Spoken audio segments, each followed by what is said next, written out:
طبعا النهارده كان ماتش الذهاب بتاع بيراميدز.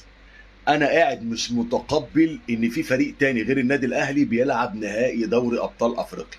تخيل، مش جايه على بالي خالص، منك لله كولر. في فريق تاني هتقول لي عربي بقى، هتقول لي مصري، هقول لك انا مش متقبلها يا عم. انا بقى لي 5 سنين عارف ان انا في نهائي دوري ابطال افريقيا والبطوله بتاعتي. مش متقبل ان في فريق تاني بقى غير النادي الاهلي بيلعب نهائي. انت بتعملها ازاي يا ابو جد تخين؟ بقالك 23 سنه ما دخلتش البطوله، وبقالك 3 سنين ما عتبتش البطوله. يعني انت بقالك 3 سنين ما تعرفش عنها حاجه، من ضمنهم 3 سنين ما دخلتش البطوله اصلا. بتعملها ازاي؟ لا، وزعلان قوي على بيراميدز اخويا اللي هو مش مساند اعلاميا، وده فريق مصري. هو ده دلوقتي فريق مصري وانا كنت فريق اسرائيلي؟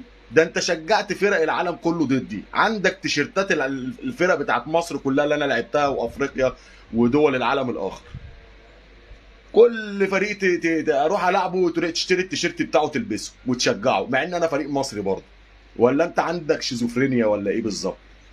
مش انت اللي علمتني ان مفيش حد بيمثل، كل واحد بيمثل نفسه، ومفيش حاجه اسمها بيمثل مصر؟ ما تهدى شويه كده وارقح شويه. بعدين الفريق اللي انت زعلان عليه يا ابني واخد مكانك انت، والله مش مكان انا. مش انا كنت طول عمري راكبك؟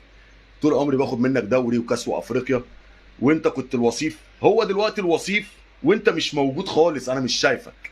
يبقى هو اللي خد مكانك مش خد مكاني. اهدى شويه بقى.